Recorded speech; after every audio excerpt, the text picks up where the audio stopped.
大家好，这几天呀，海尔变频空调上了热门，为什么呢？因为在网络上有许多自媒体的主播在做家电性能测试这一类的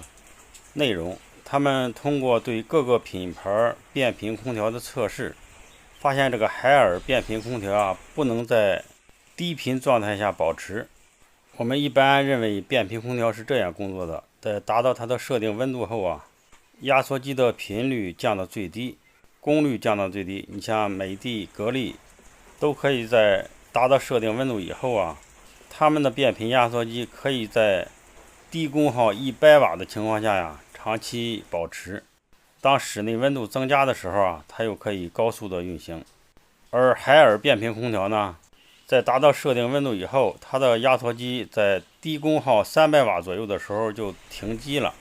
当温度升高的时候啊，它又开始启动。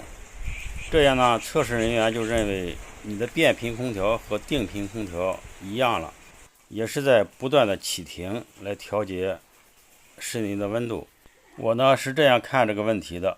第一呢，是国家没有一个标准说变频空调就不可以停机；第二呢，变频空调的启动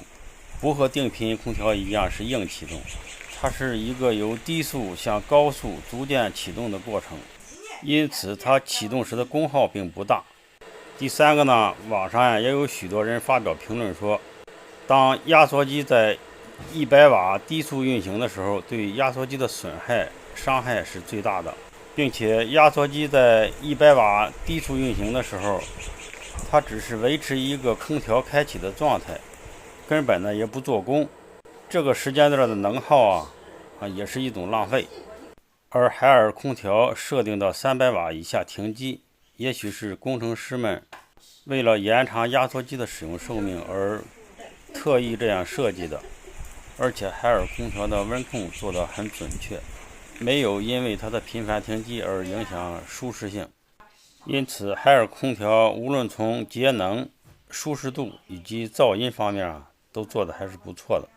对于海尔变频空调频繁停机的这个问题，大家也是仁者见仁，智者见智。